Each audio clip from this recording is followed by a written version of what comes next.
So I bought a house.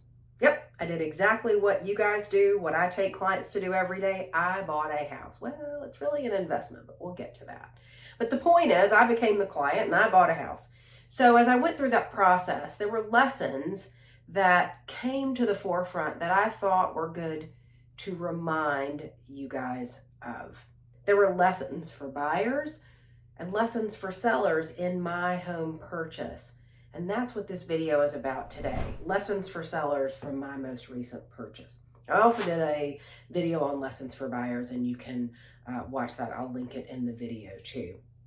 But this one is going to focus on sellers. I want to use my experience to tell you, if you're going to sell, what it is that you need to think about. What did the seller do? Or better yet, what did the seller not do that made an impact on my purchase, that made an impact on their sale? There were some things that were very costly to the seller, but extremely advantageous to me. What cost the seller a lot of money in my sale and ultimately gave me a really great deal? Stay tuned. I'm Sherri Ann Green with Coldwell Banker. Welcome to my YouTube channel that guides home sellers and home buyers in Washington, D.C. and Northern Virginia. Welcome back to my channel. If you are new here, make sure you subscribe, hit the bell, don't miss a video. If you have been watching my channel, you may remember about a year and a half ago, I talked about moving. I talked about selling my condo and taking you on an experience with me buying my house. I did several videos related to moving and packing, and I will link those in this video as you go along and put them in the description too. But one of the things that I said was I was going to take you on an experience to buy my house, and I didn't really do that. But if you watch the buyer video that I just posted, you'll see how I kind of did it a little bit secretively. But I wanted to sort of wrap up the purchase that I just did from a buyer perspective and from a seller perspective, because there were lessons in there that are worth reminding to buyers and sellers. So with this next purchase of mine, I really had two overarching goals. I wanted to buy my next primary residence, and I also wanted to add to my financial portfolio by adding an investment property. And the question really was, which is going to come first, right? My house or the investment? And just the way the market panned out, what came on the market, it turned out that the investment came along before my primary residence. So that is what I bought. Now, as a buyer, buying an investment property is different than buying a primary residence. There are multiple things that you want to consider, and I probably should do a video about that too, how to think like an investor versus a buyer, right? But as the seller, you don't ever know what the buyer is going to do. Is the buyer buying it as an investment, or are they buying it as their primary residence? And in your mind as the seller, it really shouldn't matter. And let me explain. You may think you're selling an investment property, but ultimately the buyer may be somebody who's going to live in it as their primary residence, their primary house. And remembering that as you go to sell can make a huge difference for your outcome. Let me explain. Sometimes when selling an investment property, sellers don't do the necessary prep work.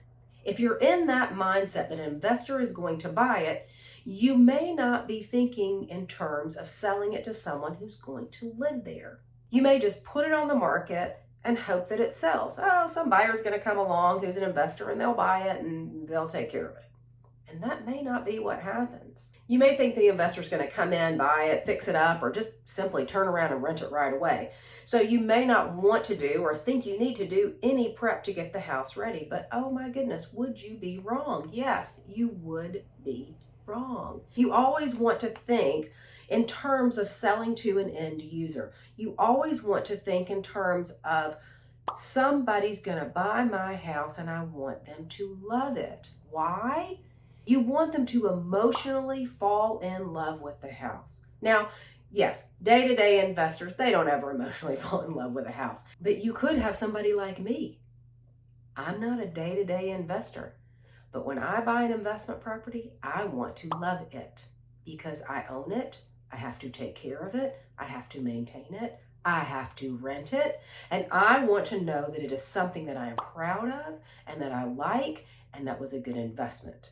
So for this investor, there is a little bit of an emotion tied into that. And that's why as a seller, you have to think that way. You have to be prepared for an investor to buy it or somebody who may live in it as their primary residence. When a seller simply puts a house on the market without any preparation, they don't paint the picture for the buyer.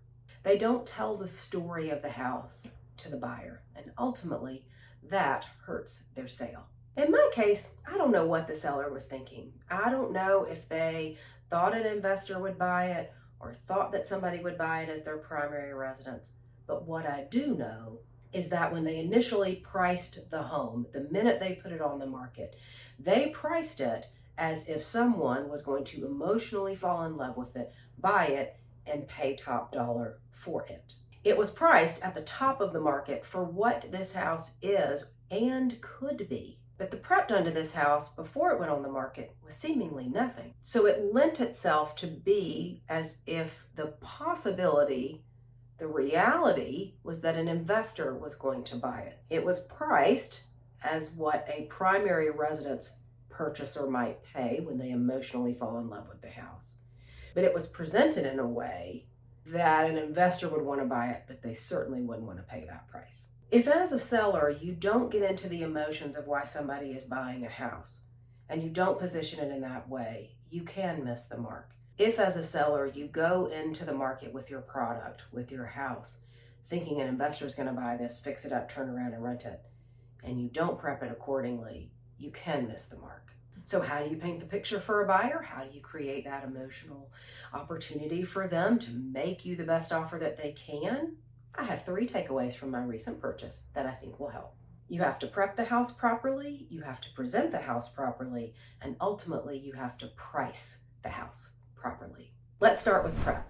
As I mentioned, I'm not sure what this seller was thinking when he put the house on the market at the price that he did initially. I don't know if he thought someone was going to come in and buy it and have it as their primary residence. I don't know if he thought someone's going to come in and use it as an investment property. There's just no way of me knowing. But what I do know is it wasn't prepped to be purchased by someone to be their end-use house.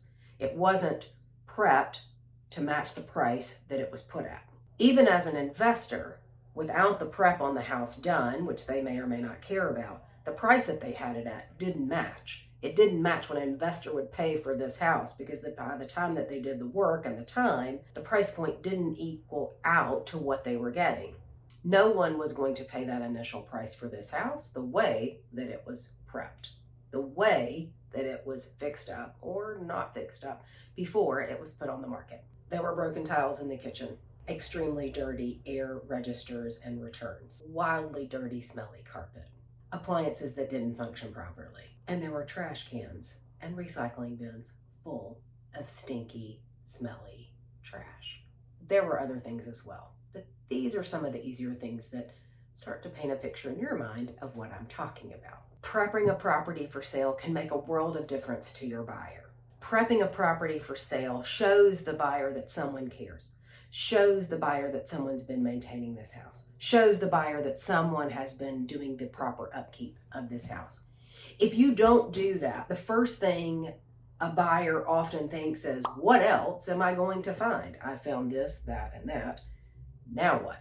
Even if the house needs to be totally updated, if it is clean, if it is prepared properly, if things aren't broken, it shows them that someone took good care of the house. Doing an upgrade is different than doing repairs. Broken tiles and air vents that look like snuffleupagus has moved into them don't present a picture of anything other than a house probably wasn't maintained properly for many, many years. Those things just don't paint that picture of a house being in extremely good condition or even great condition. The buyer simply is going to walk around the house and think, what else am I going to find that isn't extremely visible? Once you prep the house, you have to present it properly. Now you may think that's the same thing, prep and present. Nope, it's not. The prep is get it ready. The present is how does she open the door and show herself off to the world? How does this property present itself to the market? We've got her ready to go. Now, how do we open the door? How do we launch this house. That is the present. That is my second takeaway from this purchase. You have to present it properly. Photographing a house correctly is imperative. Images that you've taken to get the house rented or images that you've taken on your iPhone, those just do not work. It has to be professionally photographed. And in many cases, you really have to think about the angles. And this is where your agent should step in. Now, I came from an advertising background, so this is something that I think about every time I go to list a house. Real estate photographers are taught to capture a house in a certain way, corner to corner. But sometimes you need a different angle in a room to make it make sense, to tell that story, to paint that picture. Sometimes you have to get creative. Now, coming from an advertising background, this is something that I think about all the time. How are we going to photograph this house? What's the most important thing to show off? Do we want to show that off initially? Maybe we don't. This corner-to-corner shots is typically what you'll see in a listing. Go through any listing you've looked at recently and you'll see what I'm talking about. But sometimes you need a different angle. Sometimes you need a straight-on shot of a room because that is the feature and the focal point. Put it in the center, make it the hero. I actually walk around every listing that I have to see what shots I want before the photographer even shows up. When I go to tour a house with a client and they say, I want to list my house, I want you to come meet with me, and we tour the house for the very first time, it's one of the first things I'm thinking about. I'm thinking about all the great things, the features and the benefits to live here and what's great about the house and how we're going to price it. But I'm also thinking, and how am I going to present it? How are we going to show this place off, right? So I go into a house before my photographer ever shows up and I think and make notes about what it is that I want to photograph. They're going to take their standard corner-to-corner shots, but what else is it that I need? What do I mean by corner-to-corner shots? That may be my lingo and nobody else's. Photographers will stand in one corner and aim their camera toward the other corner and snap. They'll go to the other corner and they'll stand in it and they'll angle their camera to the other corner and snap. And that gets you these beautiful shots. Go look at any listing, you'll see what I'm talking about. But sometimes we need to do something else. Maybe we need a bird's eye looking over the staircase. Maybe we need a bird's eye looking up. I guess that wouldn't be a bird's eye. I don't know what that would be, a mouse view. But maybe we need a mouse view looking up, right? Maybe we need a straight on shot of something in the room, the faucet, the bathroom, the bathtub.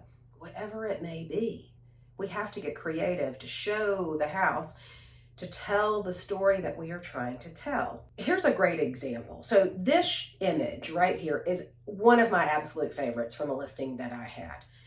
We took the normal corner-to-corner shots, but I love a fireplace, and I know buyers love a fireplace. And we were moving into a season where a fireplace makes good sense. And it's so beautiful in this house. The way that they have it styled and the furniture, it's just perfection, especially when you see it in relationship to the rest of the house. So I knew the minute I saw it, I wanted a straight on shot of this fireplace. I wanted you to walk in and feel the warmth of that fireplace and feel that living room engulfing you with these beautiful windows on the left. And it just all made good sense. I love this picture so much that it's featured on my website because it's just the hero of this home, right? It is the heart of this home, which is this gorgeous living room. And the way that this living room presents itself, this sophisticated comfort, is exactly how I wanted to tell the story of this house. So you have to show it in the photograph so that you can talk about it in the write-up as well. I may have a photographer take 45 photos of a house, but I may only show you, the buyer, 20. We don't have to show every angle just because we took it. Sometimes an angle isn't great. We all have our favorite angle, right? When we get our picture made, and that's the same thing for a house. You want to show off how beautiful it is, how the space works, and how you will live in the house.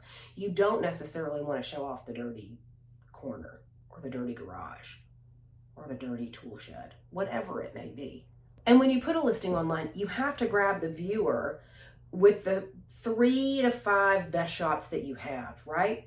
Wow, look at the kitchen. Wow, look at the backyard. Wow, this house is so cute. Wow, look at that fireplace. And then you want to go back, and every listing shot after that should be in the order that you would walk through the house in. Why? because you want the buyer to feel as if they are going right through the house with your photographs. You want to tell that story, paint that picture. How do I walk in my house? What do I see next? Oh, after I go through the living room, how do I go upstairs? What's upstairs when I get there? If you jump to stairs and then you jump back down to the living room, the buyer doesn't know where they are. And it doesn't make any relationship to the other rooms in the house. So now they're all confused. Well, I went upstairs. Is the living room upstairs? Is the bedroom upstairs? I don't know. So let's look at a few examples of how maybe not to photograph the house. How is not the best way to photograph a house? And I say all of this because the house that I bought was not photographed well. And that was a severe detriment to the seller. It was not photographed well. And I suspected it the first time I saw the images online, but it became more apparent when I walked into the house. When I saw the images online, priced where they had priced it, I thought there's no way anybody's buying this house because it's not priced right for how tiny it is. The truth is, when you get in here and you furnish it correctly and you photograph it correctly, it's not so tiny. So let's take a look at a couple photographs so we can see, I can paint the picture for you of what I'm talking about when I talk about presenting a house through photographs. First, let's look at this image of the table outside the kitchen. Now, there's no way 2 adults are sitting at this table and having dinner. It's the skinniest table you can imagine. It's like a behind the sofa table.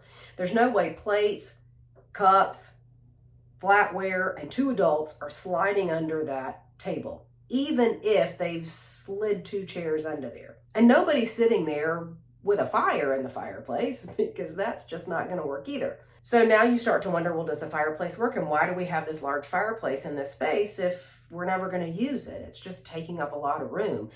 Do you see what I'm saying? It starts to give you all of these weird questions like, I don't have anywhere to eat. I can't even have a friend over to eat because we can't fit around this tiny little table.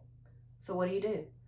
You put the table where it goes. You put the table where it's supposed to be. And if you don't live that way day to day, it doesn't matter. You are selling a product. You may still be living in your house, but the minute you decide to sell it and you get it ready, you prep it right, and you present her, she has to be show ready. And she has to show the possibilities to the buyer. This picture of this tiny table sticking out in front of the kitchen sink doesn't show the possibility.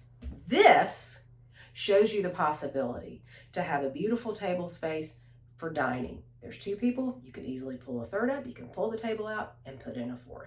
Use your space correctly to sell it, not necessarily how you live in it. That's how you present a house correctly. Let's take a look at a bedroom. This will give you an example as well. Now, this bedroom is small. There's no doubt about it. I'm not going to pull your leg about it. It is a small bedroom. But when you put the bed all the way against the wall and you put a nightstand and something else next to it, it starts to look like you could never walk on the other side of the bed. How do you make that bed up? If you just pull it out a little bit so that there is some air there, you won't lose too much floor space in the picture, and you start to give the buyer a sense of room. Better yet, move the bed. Put it on the right wall. Get it out of the window. If there's one thing we know to be true, it doesn't matter what the needs and wants are. Buyers love light. Give them all that you've got. By putting the bed in front of one of the windows, you have just blocked 25 to 45% of the light that's going to come in naturally from these south-facing beautiful windows. Move the bed over here. There was plenty of room to move the bed over here and put 2 nightstands on either side, even if they're small. The bed is going to take up most of the room. It doesn't matter where you put it in this room. That's just the reality. But you want to bring that light in and you want to showcase that off. Shoving the bed in the corner, it just looks like a bed barely fits. Now let's look at a picture from the basement. Now this is a basement, and in these historic homes in Georgetown, we often have these stone and concrete foundations, concrete floor, stone walls, maybe brick walls in the foundation. And, you know, they're underground, at least in the front, right? Because of our row homes, they touch each other, but there is at least some underground part of the basement. That's what a basement is, right? And so you're going to get some moisture, you're going to get some calcium coming through. That's just normal. And it's something you have to just maintain, scrape it off, and repaint. But showing this picture with that front wall needing to be taken care of is just a huge turnoff. Painting that front wall would have taken a handyman about an hour, maybe 30 minutes, and 1 bucket of Kiehl's paint, and it would have just presented this house so much more beautifully. That wall looks dirty, it looks moldy, it just doesn't look like anybody has taken care of it. 1 can of paint and 1 hour from a handyman would have made a world of difference, and this basement would have photographed much more beautifully. Lastly, and most importantly, is you have to price correctly. You cannot look down the street and say, well, that house is in my neighborhood, it's actually even on my street, it's about the same size that we are, they sold it for that, we're gonna sell for that. You might be up or you might be down based on price. You have to look at each home specifically. You can't even look at condos in the same building and price them the same way, right? Because one may have a better view, one may have a better layout, one may have whatever it may be. So you really have to get specific with pricing just for the house that you're selling. You cannot compare apples to oranges because that's what it is. If you're trying to compare your house to a neighbor, you are comparing apples to oranges, and that just doesn't work. You have to look at the prep and the preparation that that house did in relationship to what you're doing, going to do, or haven't done. Did they photograph their home better? Did they prepare their house better? That may be why they priced it better. Prepping better, photographing better can get you a better price. It can command a higher price. Why? Because when you show it off that way, priced correctly, prepped correctly, presented correctly, you have more buyers, which means supply and demand. More buyers commands the price difference. When you're turning off buyers based on your lack of prep or your lack of presentation or your price, you start to lower your buyer pool. And then there, how often is it going to be that you find a buyer who's willing to pay you that one top price for a house that's not worth it based on the way you've prepped it, prepared it?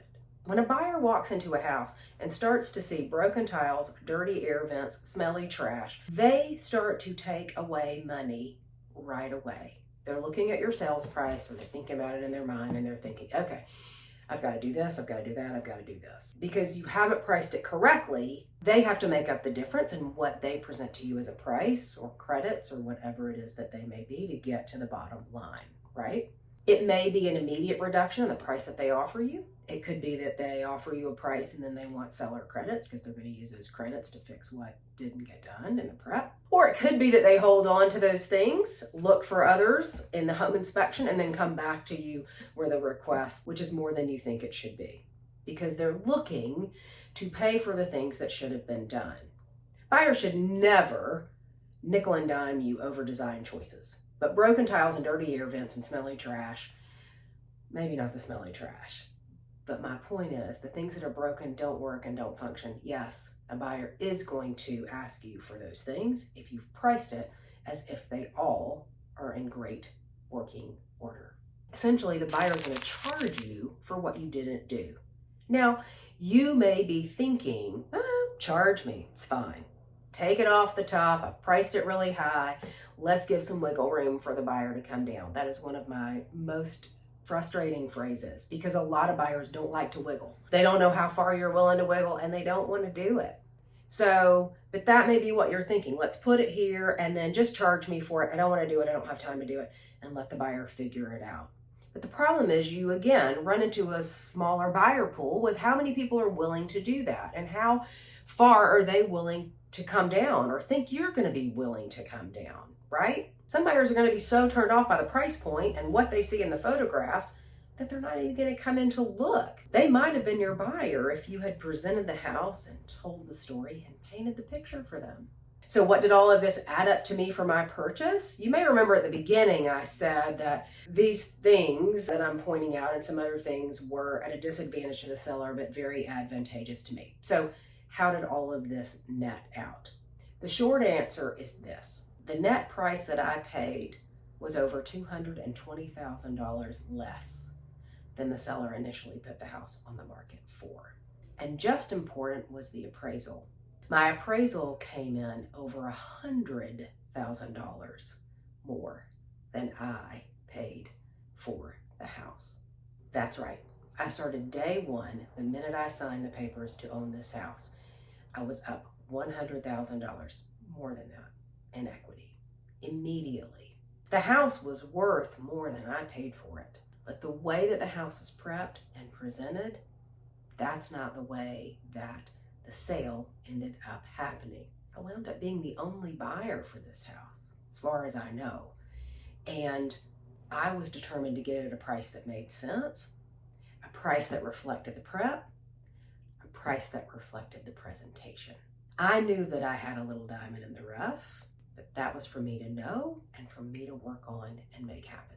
Are you ready to sell? We should talk. And you also should download my Getting Ready to Sell in 30 Days. It is a terrific guide that will go through all of these things and more that will help you get your house ready to sell in 30 days. Check the description, check the comments. You'll find the download link there.